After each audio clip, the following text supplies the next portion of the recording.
Good morning, अस्सलाम वालेकुम। Rising Pakistan में आपको कहेंगे खुशामदीद। मेरे साथ हैं मोहम्मद शुएब, मेरे साथ हैं सबीन फ़ारूक। राइजिंग पाकिस्तान में आपको कहते हैं वेलकम। इस दुआ इस उम्मीद के साथ कि आज के दिन का आगाज़ आपका अच्छा हुआ होगा। नाज़रीन, अक्सर हम एक लफ्ज़ का इस्तेमाल करते हैं, वो है रिफ़्लेक्ट योरसेल्फ। कितना रिफ़्लेक्ट कर रहे हैं हम किसी भी सिचुएशन को लेकर, किसी भी बात को लेकर, किसी भी एक इंसिडेंट को लेकर, किसी भी एक वाक़े को लेकर। क्योंकि हमारे सामने चूँकि every day we're talking about digital spaces and we're talking about how vulnerable we are as a nation, as a person, as an individual. तो हमारे सामने कुछ ऐसा कंटेंट आ रहा होता है, कोई ऐसी बात आ रही होती है, कोई ऐसा लफ्ज़ का इस्तेमाल हुआ होता है, किसी ऐसे शख्स की तरफ से हुआ होता है कि जो कि हमें एक मिनट के लिए सोचने पर मजबूर कर देता है। बट एज अ नेशन ये जो रिफ़्लेक्ट करना है हमने कि हम किस तरफ को जा रहे हैं, ये जो डायरेक्शन हमारी होनी चाहिए थी, क्या वाकई हम उस डायरेक्शन की तरफ जा रहे हैं, हम अपनी समत को ठीक कर रहे हैं या नहीं कर रहे। वो जो डिस्ट्रैक्शंस हैं, वो जो रास्ते में हम खो जाते हैं और वो जो गलत रास्तों की तरफ कुछ लोग चले जाते हैं, कैसे उनको वापस लेकर आना है और कैसे वो ट्रैक को सही करना है। अक्सर हमारे सामने कुछ ऐसे ग्राफिकल रिप्रेजेंटेशंस होते हैं जिसके थ्रू हमें गाइड किया जा रहा होता है कि एक मुश्किल रास्ता है और एक आसान रास्ता है, और उसमें हम देखते हैं कि वो जो मेजॉरिटी है वो आसान रास्ते की तरफ जा रही होती है। मुश्किल रास्ते का चुनाव बहुत कम लोग करते हैं। ये क्यों है? क्योंकि जब बात आसान और मुश्किल की है तो उसमें बात ज़्यादा सही और गलत की होनी चाहिए कि सही क्या है और गलत क्या है। हाँ, अगर सही रास्ता आसान है गो फॉर इट, लेकिन अगर सही रास्ता मुश्किल है तब भी रास्ता सही वाला ही चुनना होता है। वो आपके ताल्लुकात के लिए भी बड़ा इंपॉर्टेंट है, in your professional life, in your personal life, in your decision making, in your financial things, आपको वही चुनना होता है। बहुत इंपॉर्टेंट है कि आपने जो हम सिराते मुस्तकीम की बात करते हैं ना, वो सीधा रास्ता है। और हम ओवरऑल अगर मुहर्रम की बात करें, वाक़या करबला की बात करें, वो भी हमें यही सिखाता है कि किस तरीके से हमें सही और गलत की पहचान रखनी है। कैसे हमें चाहे कितना मुश्किल रास्ता क्यों ना हो, लेकिन आपने हमेशा सही रास्ते को चूज़ करना है। आपने शॉर्टकट की तरफ नहीं जाना, चाहे जितना मर्ज़ी प्रेशर है। इट्स वेरी इंपॉर्टेंट कि किस तरीके से हमने अपने आप को कंट्रोल करना है, अपने नफ्स को कंट्रोल करना है, और दुनियावी फ़ायदे नहीं देखने, बल्कि ये देखना है कि किस तरीके से अल्लाह हमसे राज़ी होगा, हमारी वजह से किसी को नुकसान नहीं होगा। ये सारी चीज़ें जो हैं ये बड़ी इंपॉर्टेंट होती हैं, और इसमें तरबियत का एलिमेंट बहुत ज़रूरी है। ये जो अपने बच्चों को हम प्रेशराइज़ करते हैं ना, इस एज में तुम कमा नहीं रहे, किसी भी क्राइम की कोई जस्टिफिकेशन नहीं होती, लेकिन उसका हमेशा एक रूट कॉज होता है जिस पे बात करनी बहुत इंपॉर्टेंट होती है।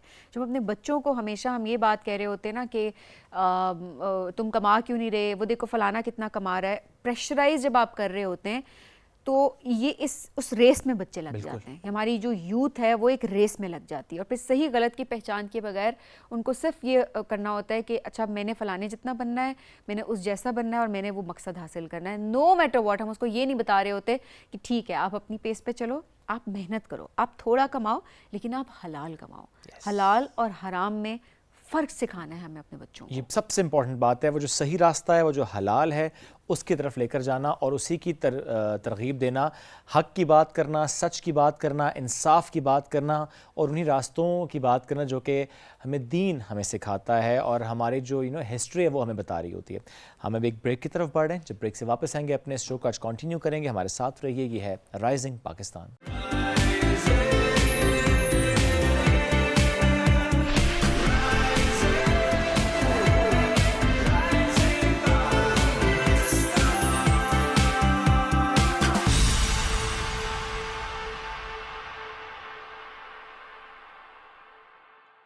वेलकम बैक जी। राइजिंग पाकिस्तान में आपको कहेंगे खुश आमदीद। गर्मियाँ जैसे ही आती हैं और टेम्परेचर जैसे जैसे बढ़ता है, हमारी तबीयतें ख़राब होना शुरू हो जाती हैं। एकदम ब्लड प्रेशर लो हो गया, एनर्जी नहीं है, लो फील कर रहे हैं, डिहाइड्रेशन है, हर वक्त नींद आ रही है, खाने पीने को दिल नहीं कर रहा। रुको, हर वक्त नींद आ रही है लेकिन सोया नहीं जा रहा। ऐसे ही होता है वाकई। अजीब बेचैनी है, बॉडी पेन है, ये सारे मसाइल जो है ना ये स्टार्ट हो जाते हैं। और ख़वातीन के पर्सपेक्टिव से तो मैं ज़रूर ये बात कहूँगी कि फेंट हो रही होती हैं, ये वाकई बहुत ज़्यादा हम देख रहे होते हैं। हीट स्ट्रोक हो रहा है, पानी नहीं पी रहे, ये इतने सारे मसाइल चल रहे होते हैं, और ऑब्वियसली फ़िटनेस आपकी कॉम्प्रोमाइज़ हो रही होती है। तो गर्मी के मौसम में किस तरह से अपनी फिटनेस को मेंटेन रखा जाए, आज इस हवाले से बात करेंगे। हमारे साथ मौजूद हैं जी फिटनेस एक्सपर्ट हैं खान सालार और रिसेंटली उन्होंने मिस्टर पाकिस्तान गोल्ड विन किया टाइटल। Let's welcome him. अस्सलाम वालेकुम जी। वालेकुम सलाम, कैसे हैं? ज़बरदस्त। 24 घंटे में से कितने घंटे आप ट्रेनिंग कर रहे या करवा रहे होते अभी हैं? तो मुश्किल से तकरीबन 30 मिनट्स वर्कआउट हमारी हो जाती है, क्योंकि गर्मी है, बहुत मौसम भी बहुत अजीब सा है। बेशक वो एक एयर कंडीशनिंग माहौल हो, बट फिर भी थोड़ा सा अपने आप को देख के वर्कआउट्स वगैरह करनी होती है, क्योंकि डाइट उस तरह पूरी नहीं हो रही होती है, क्योंकि हाई प्रोटीन डाइट और फिर गर्मी में इस मौसम में लेना बहुत ही ज़्यादा वो हो जाता है, मुश्किल होता है। अच्छा, हाई प्रोटीन डाइट देखें, कहते तो सारे हैं जी कि व्हेन यू क्रॉस 30,000 प्रोटीन आप बढ़ा दें अपनी, but still high protein diet का कुछ ना कुछ नेगेटिव इम्पैक्ट भी तो होता है अगर आपने सही तरीके से नहीं उसको इस्तेमाल किया तो। बिल्कुल नेगेटिव इम्पैक्ट होता है अगर आपको एक चीज़ की सही तरीके से नॉलेज नहीं होती। देखिए, सिर्फ एक फ़ैट लॉस प्रोसेस लोग चलाते हैं या गेनिंग करते हैं, तो कहीं पे कैलोरीज बढ़ा देते हैं, कभी कैलोरीज कम कर देते हैं, कैलोरीज डेफिसिट में चले जाते हैं। तो सिर्फ हाई प्रोटीन तो नहीं, उनके साथ बहुत चीज़ें इंक्लूडेड होती हैं, जिस तरह आपके कॉम्प्लेक्स कार्ब्स भी हो सकते हैं, आपके फ़ैट भी हो सकते हैं। तो उस चीज़ को कैलकुलेट करना, उसको मैक्रोस करना बहुत ही ज़्यादा ज़रूरी है। और फिर जब इस तरह जो आपके विंटर हो गए, समर हो गए, उसमें भी कुछ चीज़ इस तरह इंक्लूडेड, मल्टीविटामिन्स टाइप कुछ चीज़ें हो गई हैं, वो इंक्लूड इतना ज़रूरी होता है कि आपकी एक्सरसाइज के दौरान आप फैंट ना हो, आपकी जो है ना मतलब वीकनेस फील ना करे, आपकी फटीक ना हो आपकी बॉडी में, तो इन्फ्लेमेशन ना हो। उस चीज़ के लिए बहुत चीज़ें होती हैं जो आपको उसका नॉलेज होना चाहिए, साथ साथ डाइट में इंक्लूड होनी चाहिए। बिल्कुल ठीक है। जिम का इंतखाब करते हुए स्पेशली गर्मी के मौसम में क्या चीज़ें देखनी चाहिए? एक तो ये बात, चूँकि हम एसी हो या ना हो, फिर ये कि टाइम क्या होना चाहिए गर्मी में, सुबह के टाइम करें, शाम में लेट करें, क्योंकि दिन में हम कहते हैं 10 से 4 तक वैसे ही घर से बाहर ना निकलें जी, गर्मी बहुत ज़्यादा है, and you are going for exercise and वहाँ पे और ज़्यादा पसीना निकल रहा है, डिहाइड्रेशन हो रही है। सो ज़रा दोनों बातों को एड्रेस कीजिएगा। कुछ चीज़ें होती हैं जो आप अगर एक्सरसाइज का टाइमिंग का अगर मुझसे पूछे तो मैं तो रिकमेंड करूँगा, बाकी लोगों को वैसे भी पता होती है कि जो आजकल जो गर्मियाँ चल रही हैं, इसमें जो सन हीट होती है, स्ट्रोक होती है, वो 10 से लेकर 4 के दरमियान बहुत ज़्यादा होता है। तो मैं तो किसी को इस तरह रिकमेंड नहीं करूँगा कि आप इस दौरान कोई अपनी वर्कआउट सेशन वगैरह कुछ भी जिम में करें। हाँ, आप अगर करना भी चाहते हैं, आउटडोर भी करना चाहते हैं, तो आप इससे अर्ली मॉर्निंग 6-7 इस तरह आप बाहर पार्क में वॉक करने के लिए जा रहे हो, या कोई वर्कआउट आउटडोर करना चाहते हो, या जिम में भी करना चाहते हो, तो उस टाइम टेम्परेचर थोड़ा सा नॉर्मल रहता है। बाकी आप अर्ली मॉर्निंग में भी कर सकते हो, आप इवनिंग में भी कर सकते हो। तीसरी चीज़ जो है, आपने कोशिश करना है कि किसी भी जिम जाएँ, आप जिम ज्वाइन करें तो एयर कंडीशनिंग माहौल बहुत ज़्यादा ज़रूरी होता है, क्योंकि टेम्परेचर बहुत ज़्यादा मैटर करती है। और अगर आप इस तरह एक्सरसाइज कर रहे हो, आपको स्वेटिंग ज़्यादा फील हो रही होती है, तो उसमें ये होता है कि आपका पोटेशियम बहुत ज़्यादा रिलीज़ होता है, इलेक्ट्रोलाइटिस वीकनेस होती है। तो आपको वर्कआउट के दौरान भी और वर्कआउट से पहले भी और वर्कआउट के बाद भी आप अपना वाटर इनटेक बहुत ज़्यादा ज़रूरी है। ओके, वाटर इनटेक रखें। साथ में आपने कोशिश करना है कि आपने जो है ना अपने इलेक्ट्रोलाइट्स जो मिल जाते हैं, कहीं से भी मिल जाते हैं, आपके टैबलेट्स फॉर्म में भी मिल जाते हैं, आपको पाउडर फॉर्म में भी मिल जाते हैं, तो वो इनटेक बहुत ज़्यादा ज़रूरी है इस मौसम में। क्योंकि एक्सरसाइज दौरान आप वेट लिफ्ट कर रहे हो, अब पहले तो वेट लिफ्ट करना ही नहीं चाहिए, इतना इंटेंस जाने की ज़रूरत नहीं है, ठीक है, क्योंकि डाइट तो आपकी पूरी नहीं हो रही है। बाकी आप स्वेट कर रहे हो तो उसमें आपको पोटेशियम रिलीज़ भी बहुत ज़्यादा, इलेक्ट्रोलाइट्स की वीकनेस भी हो रही होती है। तो उस चीज़ को कवर करने के लिए ये चीज़ें बहुत ज़्यादा ज़रूरी है, इंपॉर्टेंट है। इंटेंस वर्कआउट जाने की ज़रूरत नहीं है। कार्डियो भी मॉडरेट रखे, इतना हैवी इंटेंसली कार्डियो भी नहीं करना चाहिए। बस आप अपनी सिर्फ स्ट्रेंथ वर्कआउट पे फोकस करें, नॉर्मल करें, और अपनी डाइट पर बहुत ज़्यादा फोकस करें। बाकी हाइड्रेशन बहुत ज़्यादा ज़रूरी है, आप हाइड्रेट रहें, डिहाइड्रेशन ना रहें। हाइड्रेट का जो है आपका जो भी है, आप वाटर इनटेक का पूरे दिन में जितनी आपकी नीड है वो आप कंप्लीट और जो करें। एक और ज़रूरी बात जो इसने पूछी है वो ये कि एसी होना चाहिए, नहीं बिल्कुल टेम्परेचर कितना? बिल्कुल होना चाहिए, क्योंकि एसी के जो आपका जो रूम टेम्परेचर होगा वो बिल्कुल नॉर्मल होना चाहिए। कि आपको एक्सरसाइज के दौरान कुछ लोगों तो सफोकेशन वगैरह बहुत ज़्यादा फील होती है, और फिर इस मौसम में तो बहुत ज़्यादा फील होती है, उसमें तो लोग फैंट भी हो जाते हैं, हाँ, कोलैप्स हो जाते हैं बहुत ज़्यादा। अच्छा टेम्परेचर मेंटेन हो। नहीं तो फिर हम कैसे अपने दिल को तसल्ली देंगे कि पसीना नहीं आया तो हमारा वेट पसीना फिर भी आएगा, जिसको नहीं आना उसको नहीं आएगा। ये भी एक देखें, ये हर कोई कहता है कि पसीना निकालना वेट लूज और फैट लूज करना, ये ज़रूरी नहीं है, ये ज़रूरी नहीं है। अगर इस तरह कोई प्रोसेस होता है तो फिर हमारी जो, अगर फॉर एग्जांपल आप एक चीज़ को ले लें, कंपटीशन वाले प्रेप सेशन को ले लें, पूरा साल हमारा प्रेप चल रहा होता है, बीच में गर्मियाँ भी गुजर जाती हैं, बीच में रमज़ान भी गुजर जाते हैं, फिर आती है सर्दियाँ, तो उसमें हम जो अपनी बॉडी को कट कर रहे होते हैं, तो सर्दियों में फिर हम कट क्यों कर रहे होते हैं? ये डिपेंड करता है आपकी एक्सरसाइज पे, आपकी कैलोरीज पे। आप जहाँ पर आपकी कैलोरीज इनटेक कम होगी तो आपका बॉडी फैट परसेंटेज गिरेगा। बिल्कुल। स्वेट करने से आपकी बॉडी हेल्दी नहीं रहती है, उल्टा आप और वीक फील करना शुरू हो जाता है। आपकी बॉडी के अंदर जितनी भी मिनरल्स हैं, इलेक्ट्रोलाइट्स निकल जाते हैं, वो निकल रहे होते हैं। उससे आपका, अगर आप ये सोच रहे हो कि मैंने पसीना बहा लिया तो अब मैंने फैट लूज कर दिया, नहीं, वो आपने अपने अंदर और वीकनेस पैदा कर दिया। और गर्मियों में वैसे डाइट में क्या चीज़ें चेंज करनी चाहिए apart from adding water and electrolytes? वैसे डाइट में क्या चीज़ें ऐड करनी चाहिए? आप उसमें ये करें कि अगर आप अपनी डाइट लेके चल रहे हो, फैट लॉस कर रहे हो, कुछ भी कर रहे हो, प्रोटीन इंटेक भी आपका चल रहा है, तो आप कुछ फ्रूट्स होते हैं, जिस तरह वाटरमेलन हो गया, मौसम के हिसाब से चल रहे हैं, तो ऐसी कोई चीज़ें हैं जिसमें साइट्रोलिन हो। साइट्रोलिन बेसिकली हमारे बॉडी के अंदर जो हमारा ब्लड फ्लो है उसको थोड़ा सा फास्ट अप तेज़ करता है, तो हमारी एनर्जी प्रॉपर पूरी रहती है। साथ में इलेक्ट्रोलाइट्स वगैरह, जिस तरह फ्रूट्स में अगर आपको कहीं से भी न्यूट्रिशन मिल रहे हैं तो आप उन फ्रूट्स को अपनी डाइट में इंक्लूड करें, ताकि आप हाइड्रेट रहें, डिहाइड्रेट ना रहें।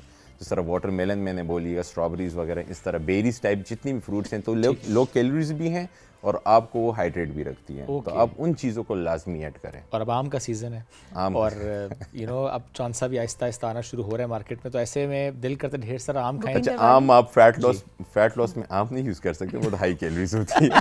तो अगर आम के शौकीन लोग हैं, आप हाँ, कितने मील का होंगे? पोर्शन 1 किलो कम में कर दें और 1 किलो ना खाए ना, एक आम खाए ना। असल में होता है फ्रूट्स में भी कुछ चीज़ें ऐसी हैं, जिस तरह मैंने आपको बोला, जो बेरीज जो आती हैं उसमें लो कैलोरीज होती हैं। ठीक है। अब कुछ फ्रूट्स होते हैं जो बहुत हाई कैलोरीज होते हैं, तो उसमें स्वीटनेस वगैरह, जो शुगर लेवल वो बहुत हाई होता है, तो आप उस कैलोरीज को काउंट करोगे। अगर आप हाफ कैलोरीज भी लेते हैं तो वो जो शुगर का लेवल होता है वो इंसुलिन इतना स्पाइक कर देता है कि वो जो आप 100 कैलोरीज ले तो वो 200 कैलोरीज पे पहुंच जाता है। तो अल्लाह ने खाने के लिए तो बनाया है। इतदाल का हुक्म भी है मेरी बहन। नहीं, मैंने यही तो बताया कि एक आम तो खा सकते हैं, बिल्कुल खा सकते हो, आप अपनी डाइट में इंक्लूड कर सकते हो, बस आप अपनी दिन के जो कैलोरीज है उसको कैलकुलेट करके उसमें डाल दें। ये अब आपने अच्छी बात की। हाँ, वो एक आम के साथ अब बाकी क्या कुछ खा रहे हैं वो मैटर करता है। देखिए, खाना छोड़ सकते हैं जो प्रॉपर खाना होता है, लेकिन आम ये मैं आपकी एक बात काट रहा हूँ। मेरा एक क्लाइंट था, मैंने उनको एक डाइट दी थी, मैंने कहा आपने फैट लॉस करना, उसका भाई मेरे पास है, तो वो बोल नहीं सकता था, मतलब वो तुतलाता होता बोलता था, तो मुझे समझ भी नहीं आती थी। मैं भाई को बैठा देता, मैं कहा इसकी ट्रांसलेशन मुझे करके दो। तो उसको मैं 1 महीने से ट्रेन कर रहा हूँ, उसमें ज़रा सा भी फ़र्क नहीं आ रहा था। तो मैंने कहा यार शायद मेरे में गलती है, मैंने इतने लड़के प्रेप के लिए तैयार भी किए, ट्रांसफॉर्मेशन भी कर ली, इसमें क्या मसला है, ये क्या है, डाइट भी कर रहा है, इसको मैंने बैठा, मैंने कहा यार तुम ट्रेडमिल छोड़ो, तुम आके बैठ जाओ मेरे साथ आज तुम डिस्कस कर, तुम करते क्या हो पूरे दिन में। तो वो शुरू हो गया कि मैं सुबह से ये कर रहा हूँ, ये बॉयल्ड राइस भी ले रहा हूँ, फिर मैं जो ना ब्राउन ब्रेड भी ले रहा हूँ, चिकन इंटेक भी कर रहा हूँ सब। तो मैंने कहा बस ठीक है भाई, रुक जा, इधर ही रुक जा, तू तो बिल्कुल ठीक जा रहा है। तो इधर से उसका भाई कह रहा है, नहीं उस्ताद वो तो सब कुछ ले रहा है, मगर रात को जो पका होता है वो भी खा लेता है। तो वो उठ के लेकिन डाइट उसने नहीं छोड़ी, डाइट मुझे वही बोला लास्ट में, वो उसने यही बोला कि सर आप गुस्सा क्यों हो रहे हो, जो आपने बोला वो फॉलो कर रहा हूँ कि नहीं फॉलो कर रहा हूँ, बीच में डाइट भी मैं अपनी फॉलो कर रहा हूँ तो अपना भी तो कुछ करूँगा। उसने सोचा कि शायद डाइट तो एडिशनल है। सर भाई, ये जो अब आजकल बहुत ट्रेंड है, और हम इवन जिम्स में भी देखते हैं कि वहाँ पर ना एक काउंटर साथ बना होता है जिसमें हमें क्रिएटिन भी नजर आ रही है, जिसमें हमें वे प्रोटीन भी नजर आ रही है, बहुत से बार्स नजर आ रही हैं, बहुत ही ट्रेंडिंग है ना। उसमें तो हमें डिफरेंट ब्रांड्स उन्होंने लॉन्च कर दिए और अपनी अपनी प्रोटीन बार्स का उन्होंने कहा जी ये है, आप ये इस्तेमाल करें। क्या ये सिर्फ ट्रेंडिंग है कि कोई फ़ायदा भी होता है? देखिए, कुछ हद तक फ़ायदा है, कुछ हद तक नुकसान है। अब मैं एक चीज़ बोल रहा हूँ ना, अगर एक बंदा बहुत स्किनी है कुछ भी, तो वहाँ पर एनर्जी ड्रिंक्स भी पड़े होते हैं। उसमें डिफरेंस ये होता है कि एक इम्पोर्टेंट है, एक पाकिस्तान में, ओके ठीक है। अब उसमें जीरो कैलोरीज इधर भी लिखा है, 0 कैलोरीज उधर भी लिखा है, 0 शुगर इधर भी लिखा है, उधर भी लिखा है। अब मैं कैसे मान लूँ कि मैं ये पाकिस्तानी ब्रांड पी रहा हूँ, कुछ भी है, कोई भी एनर्जी ड्रिंक है, मैं नाम नहीं लूँ, कोई भी एनर्जी ड्रिंक है, तो उसमें 0 शुगर है, ठीक है। तो मैं उसको पी रहा हूँ, मुझ में एनर्जी भी आ रही, मेरा इंसुलिन भी स्पाइक कर रहा है, ठीक है। तो कुछ ना कुछ गड़बड़ तो है ना। मैं कैसे मान लूँ कि इसमें शुगर नहीं होगा, ठीक है। अब अगर कोई जिम में कोई स्किनी बंदा हो, एक्सरसाइज कर रहा हो, वो स्वेटी फील कर रहा हो, उसे फैंट हो रहा हो, उसकी एनर्जी लो हो रही है, बीपी भी लो हो जाता है गर्मी के मौसम में, अगर वो कोई ऐसी कोई भी एनर्जी ड्रिंक पी लेता है, ठीक है, तो वो एकदम से उसको थोड़ा सा वो होश में आ जाता है, एक्सरसाइज में और थोड़ी सी एनर्जेटिक फील कर लेता है, क्योंकि वो इंसुलिन स्पाइक एकदम से हो जाते हैं तो आपकी एनर्जी वापस रिकवर कर देती है। ठीक। तो अगर यहाँ पर कोई बंदा फैट लॉस कर रहा है और वो चला जाए और वही एनर्जी ड्रिंक वो उठा लेता है, तो वो कह रहे हैं यार जिम में तो पड़ा है तो मैं भी तो पी सकता हूँ, क्योंकि ये तो जिम वाले हैं तो डाइट पे बहुत ज़्यादा कॉन्सेंट्रेट कर रहे हैं और डाइट की वो चीज़ें दे रहे हैं, तो मैं भी पी सकता हूँ। तो ये हर किसी के लिए नहीं है। ओके। ये हर किसी के लिए, इसलिए तो मैं बोल रहा हूँ कि कुछ सप्लीमेंटेशन भी हैं जिसमें आपके जो इलेक्ट्रोलाइट्स के अलग टैबलेट्स और पाउडर फॉर्म में आते हैं, Yes. जो बंदा यूज़ कर सकता है, हर कोई यूज़ कर सकता है, तो वो फैट लॉस में भी यूज़ कर सकते हो और आप कोई भी हो नॉर्मल रूटीन में भी गर्मी के मौसम में भी यूज़ कर सकते हो। तो कुछ चीज़ें हैं जो आप ले सकते हो, कुछ चीज़ें हैं जो अवॉइड नहीं कर ले सकते हो। सकते। वे प्रोटीन कौन ले सकता है और कौन किसको नहीं लेनी चाहिए? हर कोई हर कोई ले सकता है। हर कोई ले Okay. सकता है। कोई नुकसान नहीं है? नहीं, प्रोटीन सोर्स जो भी हो वो हर कोई भी यूज़ कर सकता है। वो ये नहीं है कि स्किनी बंदा नहीं ले सकता है तो वो जो फैट लॉस कर रहा है सिर्फ वही ले सकता है, दोनों यूज़ कर सकते हैं। प्रोटीन का कोई भी रिस्ट्रिक्शन नहीं है कि नहीं आप ये नहीं यूज़ कर सकते हो। आप जब भी जिम जा रहे हो आपको ज़रूरत होती है प्रोटीन इंटेक की, वो अगर आप नेचुरल सोर्स में लेते हो, रॉ फॉर्म में लेते हो, या आप आर्टिफिशियल फॉर्म में लेते हो, प्रोटीन इज प्रोटीन, वो आप ले सकते हो। बिल्कुल ठीक है। ओके। अच्छा, इसके अलावा जिस तरह से लीमू का इस्तेमाल कर रहे होते हैं लोग काफ़ी ज़्यादा, कि गर्मी है, शिकंजी बना ली और नमक एंड चीनी, उससे वो कहते हैं जी इलेक्ट्रोलाइट बैलेंस हो जाते हैं। सो इसका भी कोई नुकसान होता है कहीं ना कहीं, या इट्स फाइन कि आप बाहर से अगर इलेक्ट्रोलाइट नहीं अफोर्ड कर सकते या नहीं आप ख़रीदना चाहते तो आप घर में ही इसी तरह से बना लें? बिल्कुल कर सकते हैं कि ये अपने अब आप बात कर ली, जो हमारे बहुत ही पुराने ज़माने में लोग होते थे वो इस तरह घर में रेमेडीज़ बनाते थे, और अभी भी लोग करते हैं। गॉड नेचुरल सोर्स में एक रेमेडीज़ बना के वो अपने जिम में लेकर आते हैं। ऐसे लोग हैं, ऐसे लड़के भी हैं जो हमारे गांव टाइप जिम होते हैं वहाँ पर लोग अफोर्ड नहीं कर सकते हैं, क्योंकि इलेक्ट्रोलाइट्स और सप्लीमेंटेशन लेना कोई इतना कोई मतलब अफोर्डेबल चीज़ है भी नहीं है। आजकल तो बहुत महंगे महंगे सप्लीमेंट्स भी आ गए हैं, बाहर से इंपोर्ट हो रहे हैं सारी चीज़ें। तो अगर कोई इस तरह अफोर्ड नहीं कर सकता है तो वो घर में भी गूगल करके कुछ चीज़ें हैं जो घर में रेमेडीज़ बना के आप यूज़ कर सकते हो। इलेक्ट्रोलाइट्स, जिस तरह आपने एक जो शेक बनाया वाटर का जो भी है, तो वो भी आप यूज़ कर सकते हैं। हम खुद भी यूज़ करते थे नींबू पानी। हाँ, एक और चीज़ है, अगर ये स्किनी वगैरह लोग होते हैं जो बहुत ही ज़्यादा पतले होते हैं, वो एक्सरसाइज कर रहे होते हैं, फैंट हो रहे होते हैं, या उनका बीपी लो हो रहा होता है, तो इससे सबसे बेस्ट सोर्स जो है ना शुगर केन का जूस होता है। तो हम तो लास्ट जो हम जहाँ पर ये शुगर ही होता है शुगर ही होता है शुगर केन विदाउट शुगर ये शुगर ये फिर आपने बात की, मुझे बार बार एक चीज़ आती है कि हमारे सामने तो बहुत लोग आते हैं जो लोग वेट लॉस की तरफ जा रहे होते हैं, जिसमें बहुत ज़्यादा फैट उनका होता है, वो समहाउ ऐसी प्रैक्टिसेस करते हैं कि वेट तो उनका गिरता है लेकिन फैट नहीं गिरता, मसल लॉस होता है। खुश तो होते हैं जी कि वेट कम हुआ है हमारा, मशीन पे भी आ रहा है वेट कम हुआ है, लेकिन फैट उनका वैसे का वैसे ही होता है क्योंकि मसल लॉस हुआ होता है। ये कितना डैमेजिंग है और कैसे मालूम होता है कि फैट लॉस हो रहा है या मसल लॉस हो रहा है? ये मैं भी आपने जो पहले बात की ना कि जो बहुत ज़्यादा वर्कआउट वगैरह और जिस तरह लोग करते हैं तो फैट वगैरह गिराते हैं या जो भी है, तो ये जो अभी आप कह रहे हैं ना जो वर्कआउट कर रहे हैं और फैट नहीं गिर रहा है और सिर्फ वाटर, तो ये जो वाटर रिटेंशन होती है ना, उस दौरान सिर्फ आपका जो पसीना जा रहा होता है वो वाटर ही रिलीज़ हो रहा होता है, फैट नहीं रिलीज़ हो रहा होता है, क्योंकि आपकी एक्सरसाइज की रूटीन ही गलत है। अगर आप सिर्फ कार्डियो कर रहे हो, ट्रेडमिल पे वॉक कर रहे हो, दौड़ रहे हो और आप साइकिलिंग कर रहे हो या जो भी, तो इस तरह की क्रॉसफिट वगैरह, तो उससे आपका सिर्फ रिड्यूस होगा वाटर वेट ही, आपका फैट लॉस नहीं होगा। जब तक आपकी स्ट्रेंथ वर्कआउट अच्छी तरीके से आप बिल्कुल उसको हिट नहीं करते हो, मसल को हिट नहीं करें, क्योंकि आपके बॉडी के अंदर जितने भी मसल्स हैं उसके ऊपर भी आपका फैट स्टोर है, तो वो जब ट्रेन नहीं होगा तो बिल्कुल। और दूसरी मेन चीज़, जब आपकी डाइट भी बिल्कुल डिसिप्लिन में होगी तब वो प्रोसेस अच्छा खासा चलता है। नहीं तो अगर आपकी डाइट नहीं है और आप वर्कआउट अच्छी कर रहे हो तब भी नहीं होता है, और अगर आपकी डाइट अच्छी नहीं और वर्कआउट स्टार्ट, तो दोनों चीज़ें इक्वल होनी चाहिए। ऐसा भी नहीं होता कि पहले तो आपका जब आप बहुत ज़्यादा क्रैश डाइटिंग पे चले जाते हैं कुछ भी, तो पहले फैट लॉस होता है एंड देन आप अगर इनटेक नहीं कर रहे अच्छा खाने का एंड देन आप उसी डाइट को फॉलो करें तो फिर आपकी बॉडी मसल लॉस शुरू कर देती है. Is it like that? ये एक पुराने जो हमारे जितने भी कुछ कोचेस वगैरह ट्रेनर थे वो यही कराते थे, क्रैश डाइट पे लेके चले जाते थे. बट अभी जो मैं रिकमेंड करता हूँ लोग, अगर आप फैट लॉस करो, बहुत ज़्यादा हैवी और बहुत ज़्यादा फैटी बनना हो, तो उसको रिकम्पोजिशन करना चाहिए ताकि फैट लॉस भी और मसल भी गेन हो.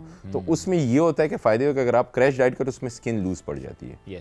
तो वर्कआउट के दौरान स्ट्रेंथ कम हो जाती है. स्ट्रेंथ भी कम हो जाती है. तो आपको वर्कआउट के दौरान आपकी स्ट्रेंथ वर्कआउट इतनी अच्छी होनी चाहिए, आपको एक अच्छा कोच होना चाहिए जो आपको गाइड करे अच्छे वर्कआउट पे, कंपाउंड मूवमेंट्स पे, ताकि आपकी एक्सरसाइज इतनी अच्छी हो कि आपके मसल भी मैच्योर हो, स्ट्रांग हो और आपका फैट लॉस हो और आपका स्किन बिल्कुल ना. एब्सोल्युटली ऐसे है. Khan sir, thank you very much for joining us today. It's great to have you. नाज़रीन, हम एक ब्रेक की तरफ बढ़ना है. ब्रेक से वापस आएंगे. रहिए हमारे साथ. ये है राइजिंग पाकिस्तान.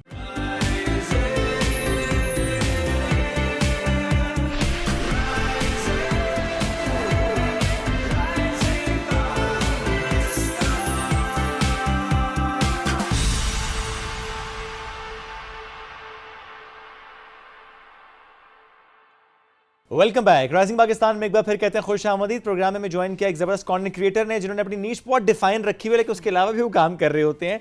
जब नीश की हम बात करते हैं तो स्पेशली जब मंडी सीजन आता है, यानी बड़ी ईद आती है, तो उससे पहले बहुत ज़्यादा एक्टिव हो जाते हैं. फिर हमें वो एक्चुअल नज़र नहीं आते इन पर्सन, वो हमें नज़र आते हैं कंटेंट की ही दुनिया में, डिजिटल स्पेसेस में ही, चूँकि वो ट्रैवल कर रहे होते हैं, डिफरेंट मंडियों में जा रहे होते हैं.